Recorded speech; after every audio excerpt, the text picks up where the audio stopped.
물리학 2 두 번째 시간 바로 시작하도록 하겠습니다. 지난 시간에는요, 힘의 합성과 알짜힘이라고 해가지고 벡터의 분해를 배웠죠. 그래서 Y축, X축 벡터를 분해해서 계산을 해야 된다. 그것을 배웠다면 이번에는 돌림 힘과 힘의 평행에 대해서 이야기를 할 거예요.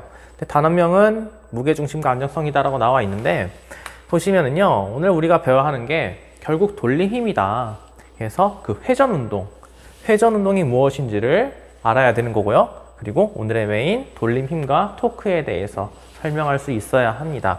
그리고 양팔 저울이 있죠. 양팔 저울. 이쪽에 무게가 있고 이쪽에 무게가 있으면은 힘의 평형이 이루어져 가지고 회전하지 않는다. 이러한 힘의 평형 상황을 해석할 수 있어야 한다가 오늘 배울 내용이 되겠는데요. 이 토크 파트는요, 원래 공구 계정에서는 물리학 1시간 때 배웠던 내용입니다. 여러분들 선배들은 다 이것을 2학년 때 배웠어요. 근데 이제 15계정이 돼가지고는 교육과정이 바뀌어서 물리 2로 넘어오게 되었는데요. 특히 이 파트가 공구 계정에서는 가장 어려운 파트라고 보시면 되거든요. 항상 수능에서도 17번부터 20번 그 사이에 나와 있는 힘의 평형 문제를 냈어요. 그래서 많은 수험생들이 고통스러워했던 파트이기 때문에 어디까지 나가야 되는지 아직 잘 모르겠습니다. 왜냐하면 아직 15계정으로 고3 여러분들이 처음이잖아요. 학력평가가 어떻게 나와 있는지를 한번 봐야지만 이 문제의 깊이를 알 수 있을 것 같아요. 그래서 오늘은 기본적인 내용만 다루게 되고요. 나중에 학력평가 이후에 좀 더 심화된 학습이 필요하다고 하면은 기출문제를 통해서 여러분들과 같이 풀어보도록 하겠습니다. 자, 그러면은 바로 시작해보도록 할게요. 병진운동과 회전운동을 구분할 줄 알아야 되는데요. 병진운동, 이게 뭐냐라고 보면은 물체를 이루는 모든 부분에 평행하는 운동이다라고 해서 무슨 말인지 잘 모르겠단 말이에요. 근데 병진운동은 우리가 이미 다 겪어봤던 내용이에요. 물리학 1시간 때 F는 MA 배우면서 언급했던 거. 물체를 이동시키기 위해서 힘을 가한다. 그러한 모든 운동이 다 병진운동이다라고 보시면 돼요. 여기 볼까요? 물체에 뭐 힘을 가하거나 아니면 이 물체가 뭐 등속도 운동을 하고 있어요. 그래서 얘가 이쪽으로 이동을 했다. 물체 전체가 이동을 했다라는 것을 우리는 병진운동이다라고 얘기를 하는 거고요. 그 다음에 오늘 배워야 할 내용이 회전이라고 했죠. 회전. 물체는 회전도 합니다. 회전. 회전축을 중심으로 해서 물체가 회전을 하는 것을 회전운동이다라고 하는데, 얘가 대표적인 예가 되겠죠.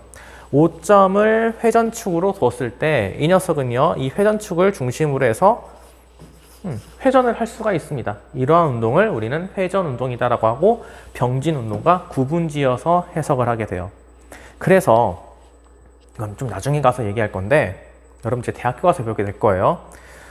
물체가 운동을 한다. 운동을 한다는 것은 운동 에너지를 갖고 있다. 그렇게 배웠었죠. 근데 나중에 이제 여러분들 대학교 가시면은요, 회전 에너지도 고려해서 운동 에너지를 계산하게 될 겁니다. 그래서 일단은 회전 운동이라는 게 있다 정도만 이해해 주시면 될 것 같고요. 그리고 이 녀석은 물체가 병진 운동도 하면서 회전을 한다라는 거예요. 병진 운동과 회전 운동이 모두 있는 그런 상황. 대표적으로 어떤 예가 있을까? 어떤 예? 자동차를 생각해 보시면 되겠죠.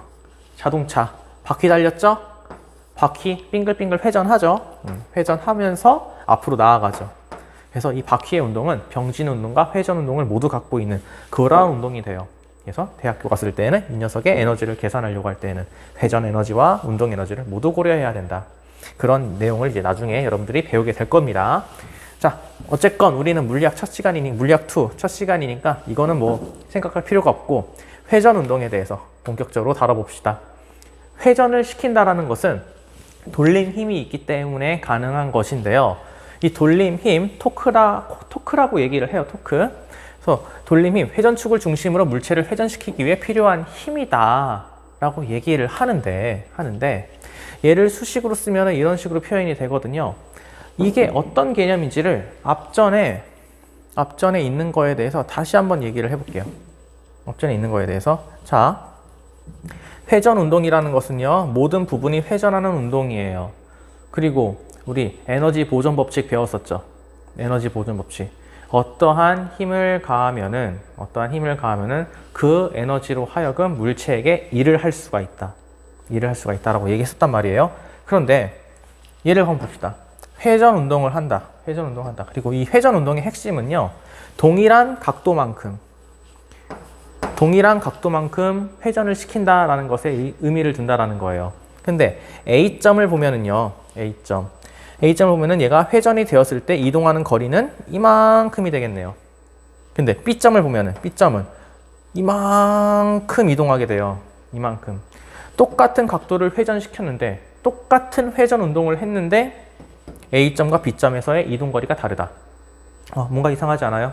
에너지 보존 법칙에 의하면은 똑같은 에너지가 있으면은 똑같은 일을 해야 되는데 A는 쬐끔밖에 안 움직였고요. B는 많이 움직였다라는 거예요.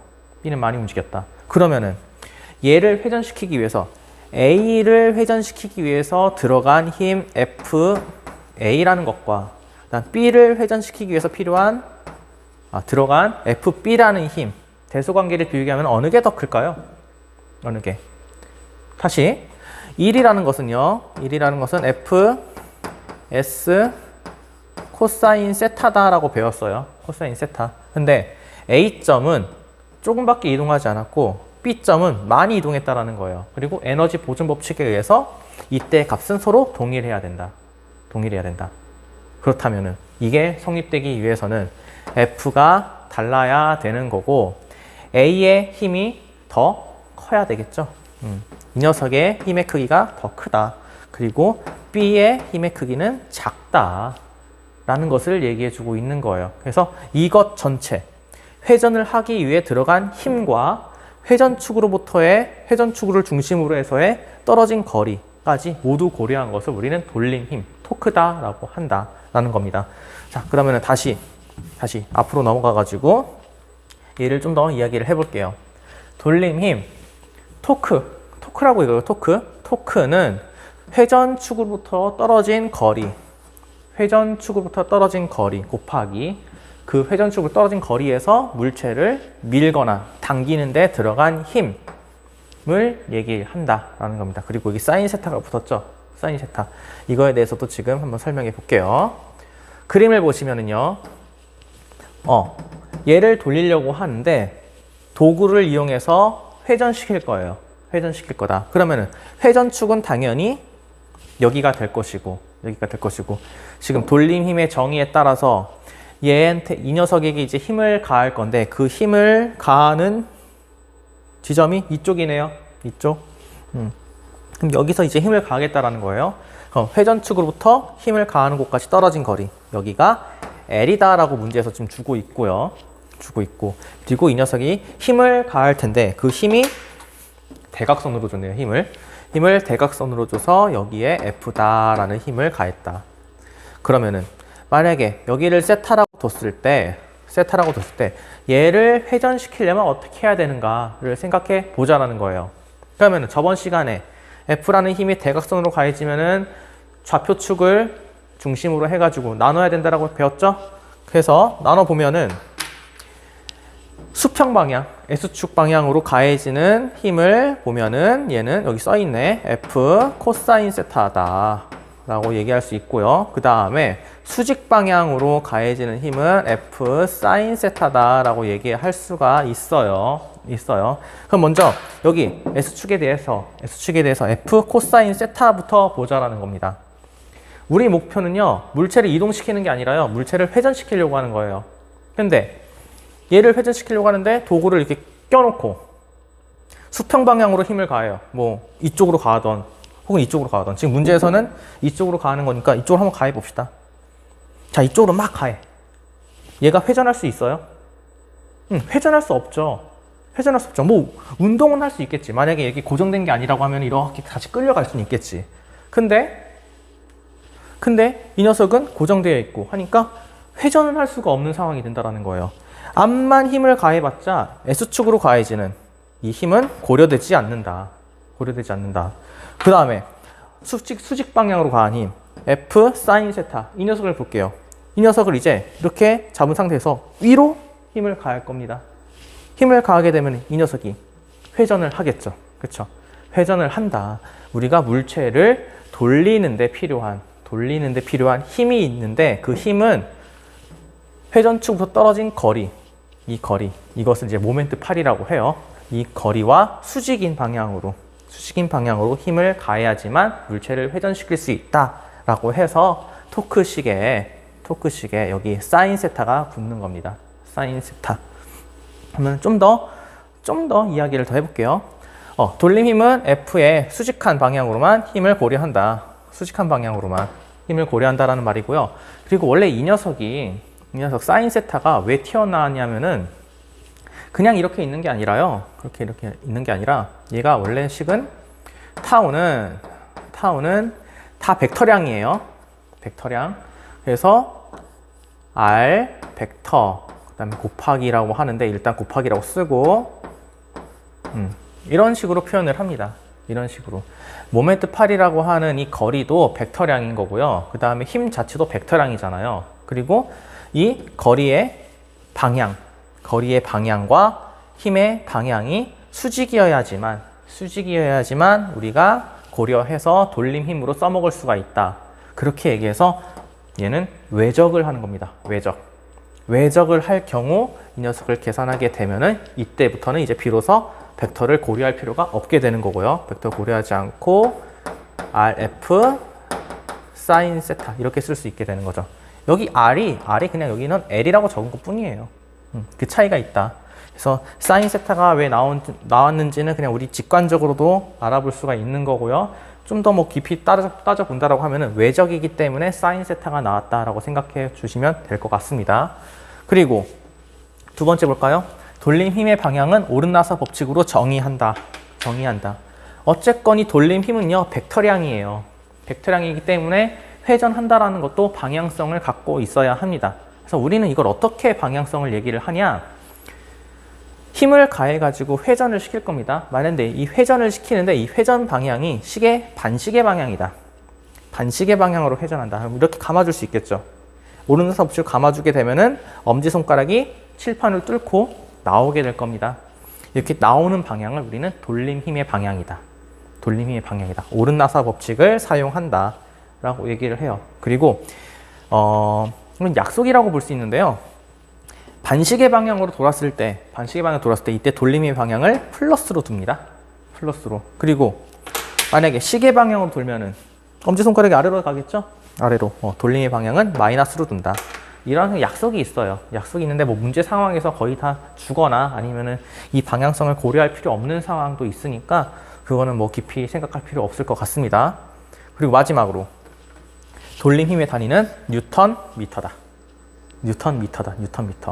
그럼 보면은 여기서 재미난 일이 벌어지는데요.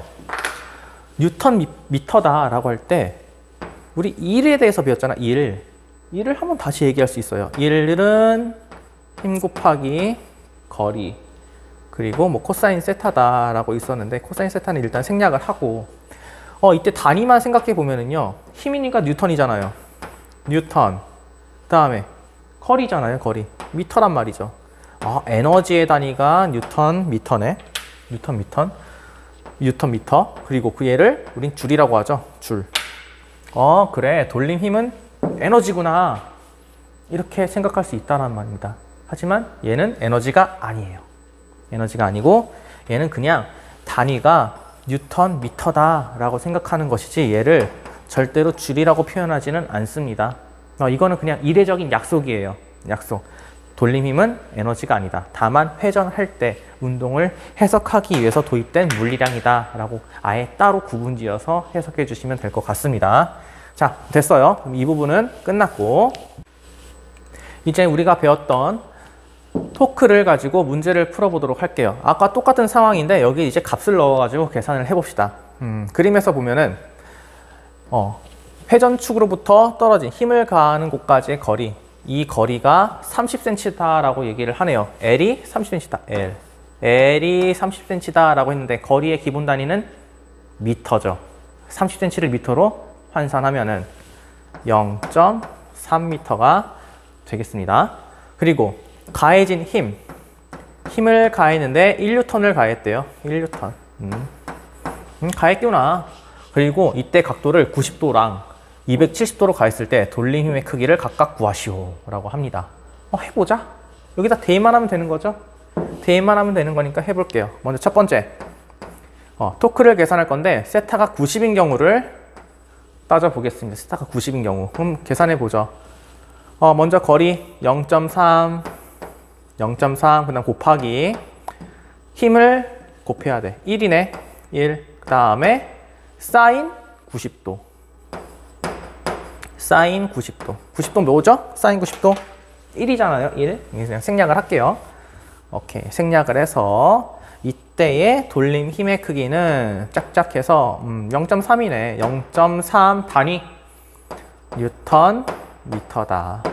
라고 해서 90도로 했을 때의 단위는 90도로 했을 때의 돌림 힘은 0.3이 나왔습니다. 0.3. 그럼 이제 270도로 해보죠. 270도. 어떻게 나올까? 270도 몇 도야? 쭉 돌렸을 때 이만큼이 180도. 그 다음 여기서 90도를 더하면 여기죠. 여기. 그럼 힘을 가하는 방향이 이쪽이라는 거네요. 아예 그냥 반대 방향으로 가하는 거네. 90도의 반대 방향으로 힘을 가하는 거네. 그걸 얘기해 주는 거예요. 그럼 해봐. 똑같이 계산해봐. 0.3 곱하기 1. 그 다음에 사인 270도. 사인 270도 뭐지? 사인 270도. 사인 90도가 1이면은 사인 270도는 마이너스 1이잖아요. 그렇죠? 마이너스 1. 방향성을 다 고려해야 되는 겁니다. 벡터량이기 때문에. 그래서 여기 곱하기 마이너스 1이 살아나는 거예요. 그럼 계산하게 되면은 얘는 마이너스 0.3 뉴턴 미터가 된다라는 거죠. 자, 보면은 90도로 힘을 가했을 때는요, 시계 방향으로 회전을 해요. 시계 방향으로. 그래서 칠판을 뚫고 나오는 방향이 돌림 힘의 방향이다. 플러스가 된다라는 거죠. 근데 얘를 시계 방향으로 회전시키게 되면은, 그럼 칠판에 들어가는 방향으로 돌림 힘이 작용한다. 마이너스의 돌림 힘이다. 그런 식으로 방향성까지 표현할 수 있어야 한다라는 것을 얘기해 주고 싶었습니다. 자, 그러면은 이것도 됐으니까 넘어가도록 하겠고요. 일단 우리가 돌림 힘이 무엇인지를 배워놓고 있는 거예요. 배워놓은 거예요. 이제 이걸 가지고 이게 최종 목표, 양팔 조울까지 해결할 수 있도록 이제 힘의 평형을 먼저 공부하게 될 건데요. 평행 조건에 두 가지가 있어요. 1조건과 2조건. 갑자기 평행 조건이라는 게 뭡니까? 라고 얘기할 텐데, 우리 물리학 원시간 때 이거 배웠잖아요. 물체에게 힘을 가해. 평면산의 물체에게 힘을 가하는데 여기서 오른쪽으로 힘을 가하고 왼쪽으로 힘을 가하는데 이때 가한 힘의 크기가 다 똑같아. 그럼 얘는 힘의 평형 상태라고 얘기했죠. 힘의 평형.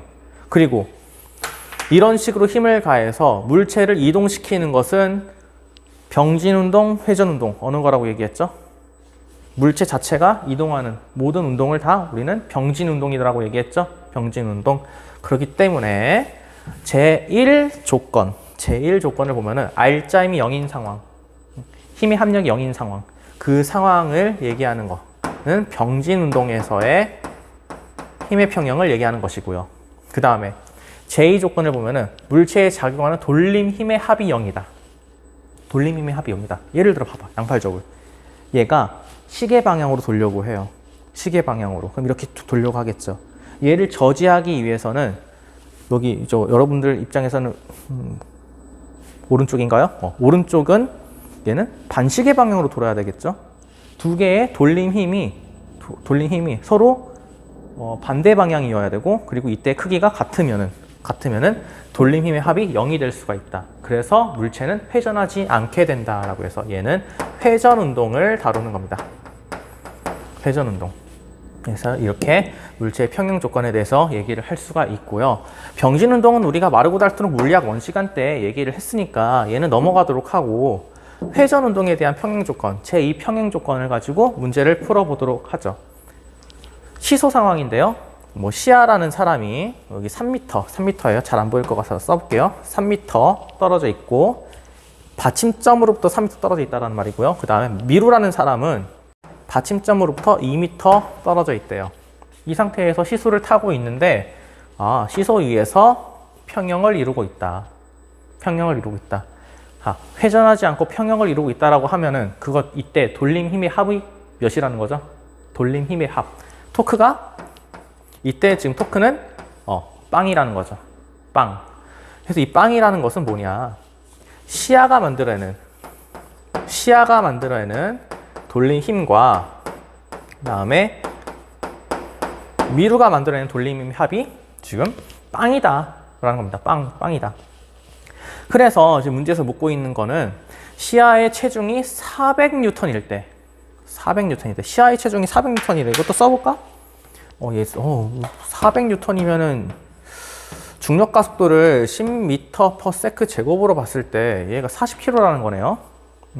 400N인데 이때 돌림 힘, 평행 조건을 이용해서 미루의 체중을 구하라라고 하네요. 미루의 체중. 구해볼 수 있겠죠. 구해봅시다. 구해보자. 자, 그러면은 얘를 풀기 위해서 시야가 회전축, 받침점으로부터 가하고 있는 돌림 힘도 계산해 보고요. 그 다음에 미루가 받침점으로부터 가하고 있는 돌림 힘도 계산을 해 보겠습니다. 먼저 여기다 써볼까? 여기다 쓸게요. 시야. 떨어진 거리 몇 미터? 3m네요. 3m 곱하기 이제 힘을 써야 되는데 힘 400N이라고 나와 있어요. 400N. 400N. 그 다음에 사인 세타를 해야 되는데 받침점은 지금 수평인 상태이고요. 그리고 시야에 작용하는 400N이라는 것은 지구로부터 작용하는 힘이잖아요. 완벽한 수직이죠. 완벽한 수직. 사인 90도라고 해서 여기 나와 있는 사인 90도는 생략을 해서 그냥 1이라고 두겠습니다. 그래서 얘를 계산하게 되면은 1200Nm가 나오겠네요. 1200N. 그리고 회전 방향 보면은 반시계 방향이죠? 반시계 방향이니까 그냥 이렇게 써도 된다라는 거예요.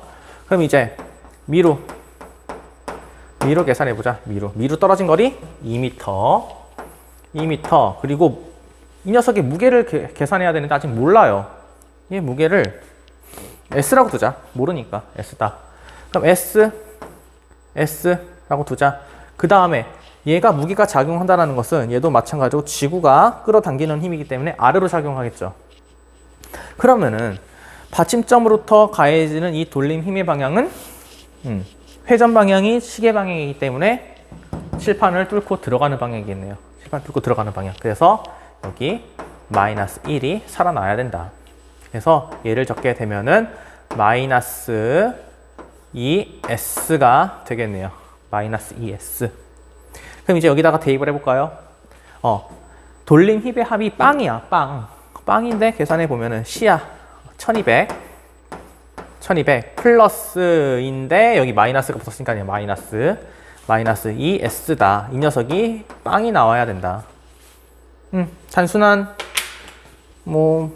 산수니까 계산할 수 있겠죠? 그래서 1번 답을 구하면은 S를 계산하는 거니까 S는 600N이 되겠습니다. 600N. 이런 식으로 계산할 수 있다는 거예요. 그럼 이제 이 녀석이 S가 뭔지를 구했으니까 여기다 적어 놓을게요. 600N이구나. 아이고, 600N.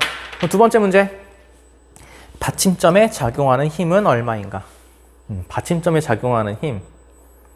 그러면 이제 여러분들이 돌림 힘을 계속 주구장창 얘기하다 보니까 얘가 지금 가하는 돌림 힘, 그리고 얘가 지금 가하는 돌림 힘, 막 그런 식으로 더 해야 되나?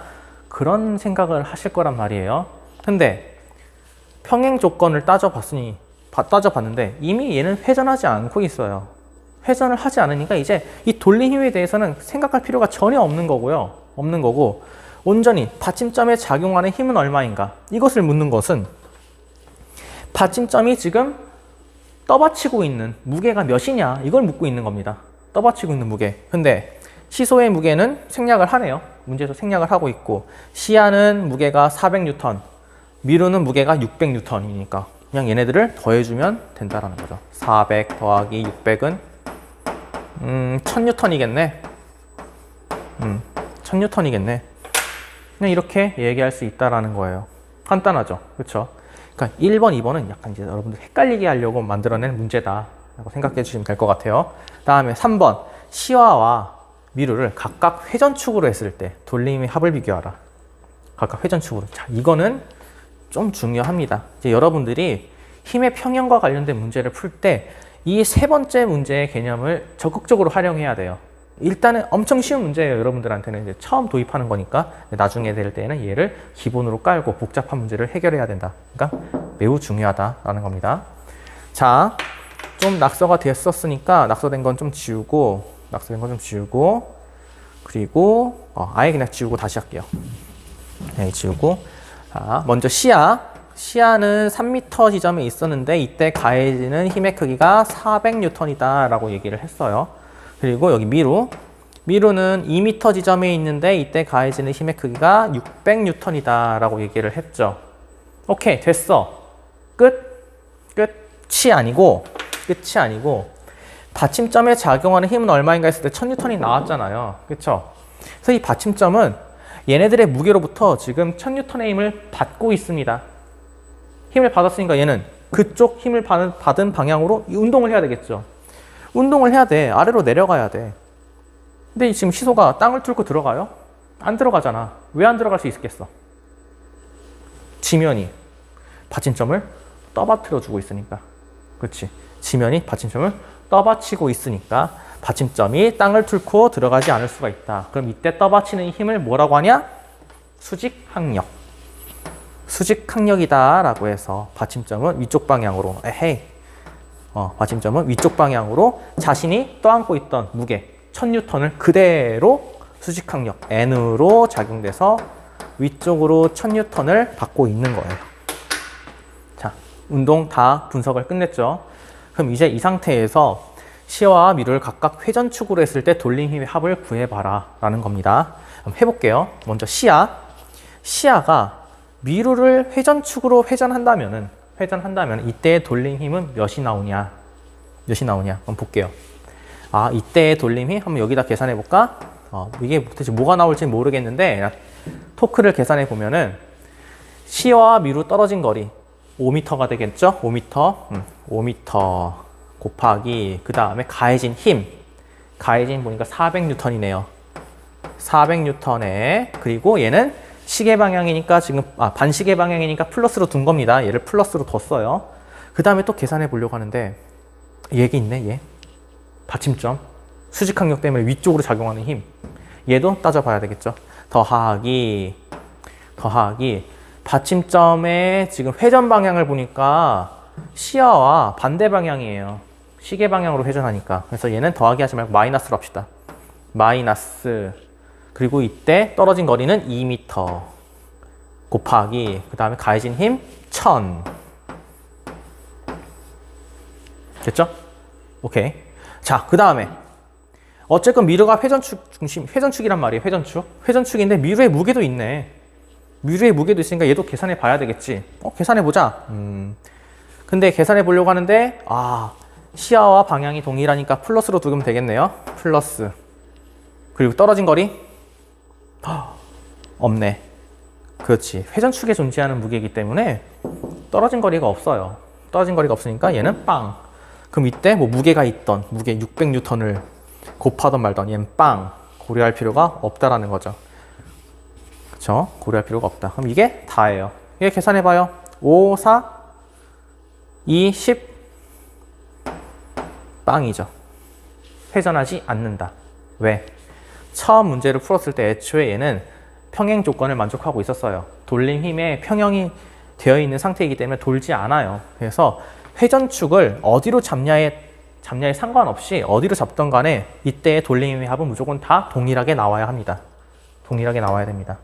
그러면은 얘는 지금 미루를 회전축으로 했을 때의 계산 방법이었는데 시야를 회전축으로 해서도 똑같은 값이 나와야 되겠죠? 해볼게요. 자, 이제 얘를 그럼 미루라고 할까? 미루라고 얘는 시야라고 하자. 그럼 얘를 계산해 볼게요. 그럼 이제 이 녀석이 회전축이니까 미루 방향으로 봤을 때 또 5m 떨어져 있고 5m 떨어져 있고 곱하기 가해지는 힘은 600N이죠. 600N. 근데 회전축의 방향이 회전 방향이 지금 시계 방향이니까 얘 마이너스 붙여야 되겠네. 그러면은 여기다 쓸게요. 마이너스는 마이너스 마이너스. 자, 그 다음에 받침점으로 갈게요. 받침점. 받침점은 지금 위로 올라가네. 위로 올라가는 힘을 가하고 있으니까 시계 방향, 반시계 방향으로 돌고 있으니까 플러스. 그리고 떨어진 거리는 3m. 가해지는 힘은 1000N. 그리고 회전축이 시야이기 때문에 시야는 고려할 필요가 없다. 그럼 이게 끝이죠. 5, 6, 30, 빵. 이런 식으로 계산된다라는 거예요.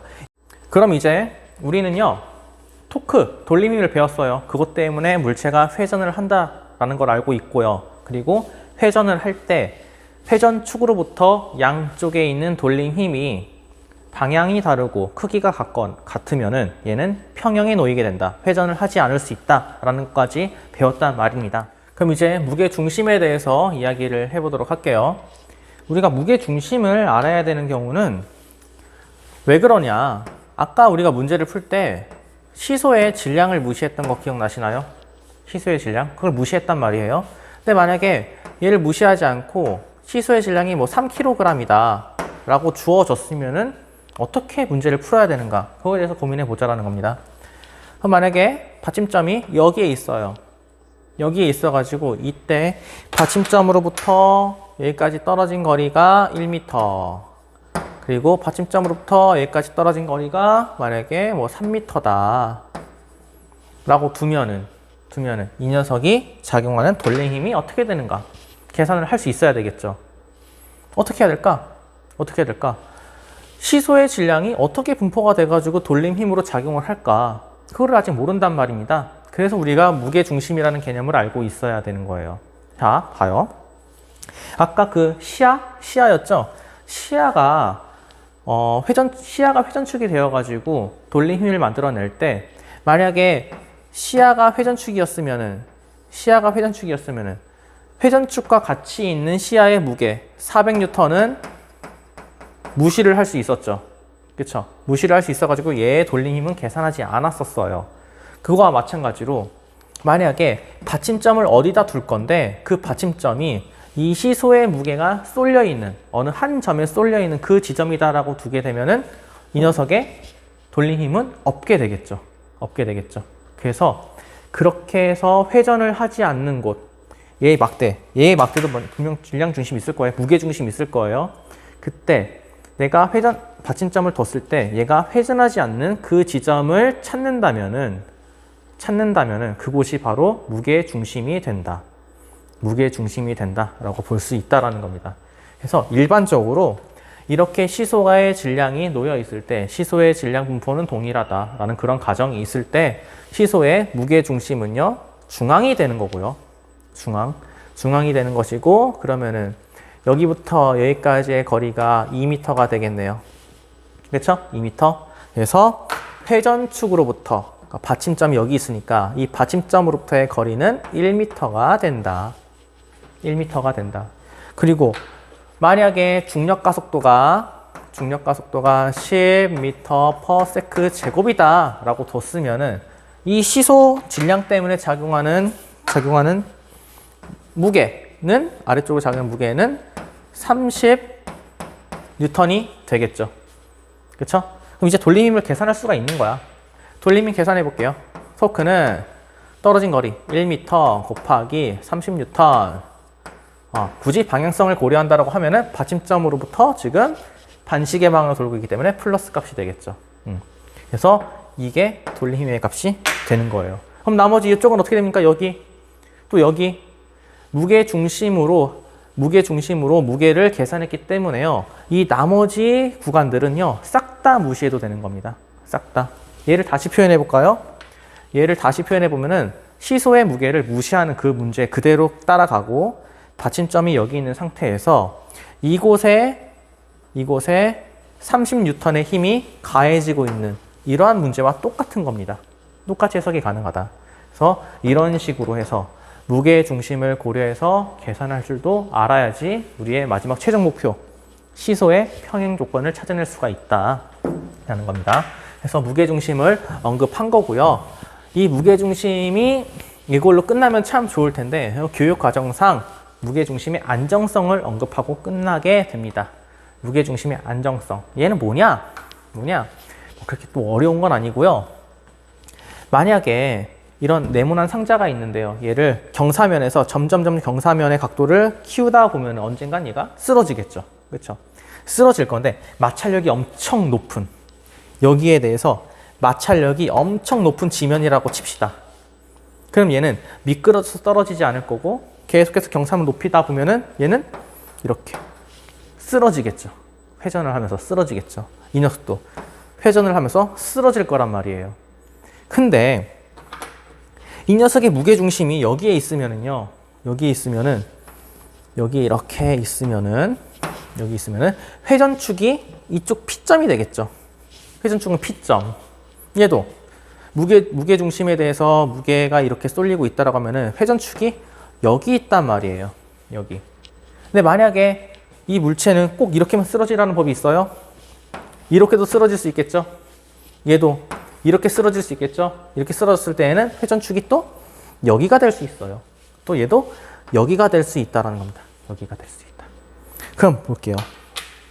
이 경우 각각의 회전축에 두 회전축의 간격이 이렇게 있는데 이 간격 안쪽으로 간격 이렇게 뒀을 때요. 이 간격 안쪽으로 무게중심이 놓여 있는 경우는 어떻게 될 것이냐?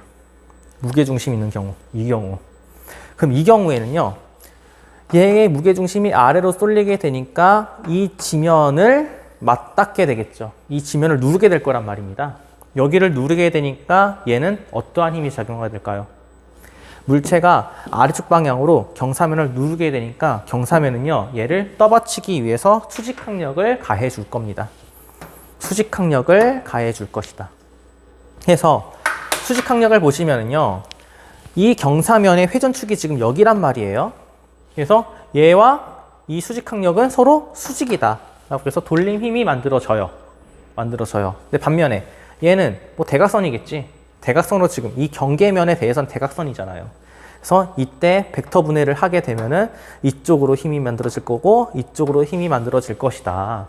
그래서 이때 이 녀석과 이 힘에 대해서 만들어지는 돌림 힘과 그리고 이 수직항력 때문에 만들어지는 돌림 힘이 서로 쌤쌤 돼가지고 돌림 힘이 없어지는 힘의 평형을 만족할 수 있다는 겁니다. 힘의 평형을. 그리고 여기 S축, 그리고 여기 마찰력이 엄청 높은 그런 지면이라고 했죠? 마찰력이 이쪽으로 작용할 거란 말이에요. 이 마찰력과 마찰력이 또 쌤쌤 해서 얘는 가만히 있을 수가 있다. 다시 말해서 회전축, 양쪽으로 작용하고 있는 이 회전축의 간격 안에 무게중심이 놓여 있으면은요, 얘는 잘 쓰러지지가 않아요. 경사면이 더 높아져야지 쓰러지지 어느 정도 안정을 취할 수 있다는 겁니다. 그래서 이러한 경우를 안정적이다, 안정적인 상태다라고 얘기를 하고요. 다음 예를 볼까요? 경사면이 더 높아져가지고 회전축 간격으로부터 무게중심이 벗어났어요. 벗어나게 되니까 얘는 이제 더 이상 여기를 누르지 않죠. 여기를 누르지 않고 이쪽을 누르기 때문에 더 이상 수직항력이 없는 상태가 되는 거고요. 없으니까 그냥 쑥 회전하게 된다. 그럼 얘는 쓰러지게 되겠죠. 그래서 얘는 불안정 상태다라고 이렇게 얘기할 수 있다는 거예요.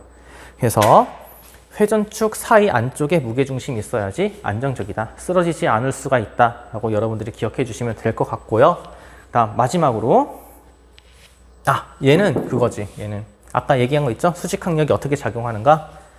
이러한 경계면이 있으면은 무게와 무게중심 때문에 만들어진 무게와 수직항력이 서로 쉔쉔 해가지고 마찰력과 여기 이쪽으로 가해지는 힘이 쉔쉔, 그리고 무게가 만들어내는 돌림힘과 수직항력이 만들어내는 돌림힘이 쉔쉔 해가지고 가만히 있을 수가 있다라는 것을 얘기했습니다. 굳이 얘기한다면은 무게 때문에 만들어진 돌림힘, 수직항력 때문에 만들어진 돌림힘이 쉔쉔 되는 것은 제2평행 조건이고요.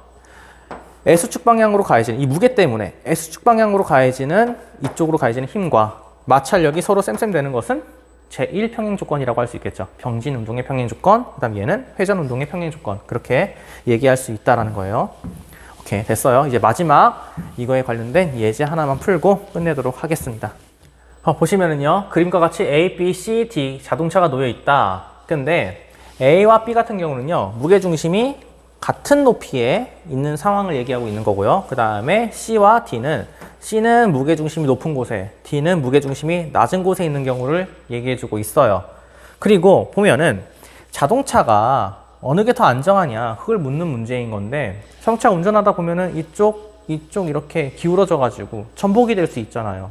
근데 전복이 될 때 보면은 회전축이 될 수 있는 구간이 여기 이런 식으로 존재할 수가 있어요.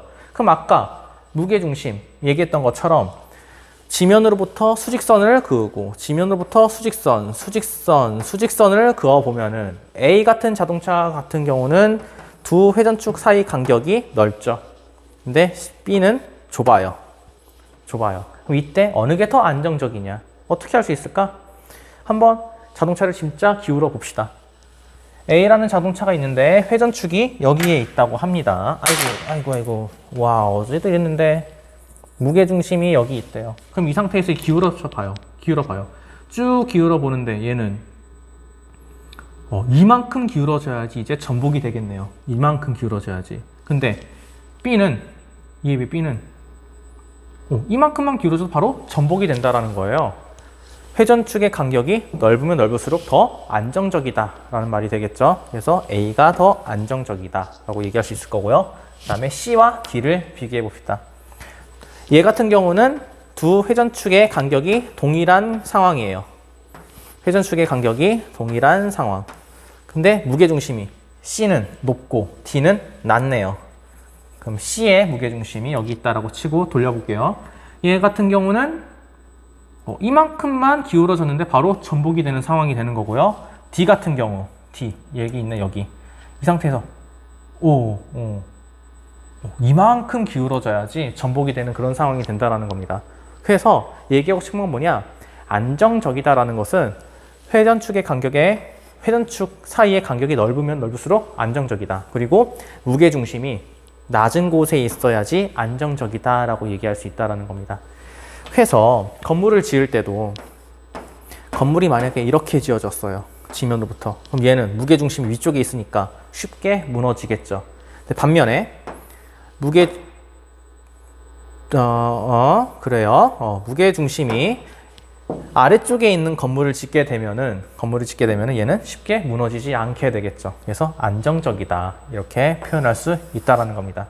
그래서 오늘 돌림힘과 힘의 평형을 정말 간단하게만 얘기를 했어요. 뭔가 이게 문제를 풀다 보면요, 어려운 파트이기 때문에 많이 이제 난관이 부딪힐 건데요. 아직 15계정으로는 수능이 어떻게 나올지를 모르는 상황이기 때문에 이 정도만 하고 끝내도록 하겠고요. 학력평가를 보고 나서 그때 이 파트의 문제가 저번 공구 계정 정도 수준으로 출제될 것 같다라고 하면은 그때는 기출문제를 가지고 다시 한번 풀어보는 시간을 갖도록 하겠습니다. 그래서 일단은 여기서는 이렇게 끝내도록 하겠고요. 다음 시간에는 포물선 운동, 2차원 평면상에서 공을 던졌을 때 어떻게 운동할 것인가에 대한 이제 물리 법칙, 물리학 1 시간 때 배웠을 거예요. 가속도 법칙 있죠? 가속도 공식. A는 뭐다, S는 뭐다 해가지고 등가속도 운동 공식이 있었습니다. 그래서 그것을 2차원 평면상에 적용해서 Y축과 S축을 나눠서 계산해보는 시간을 갖도록 할게요. 자, 그러면 오늘은 여기까지 하도록 하겠습니다.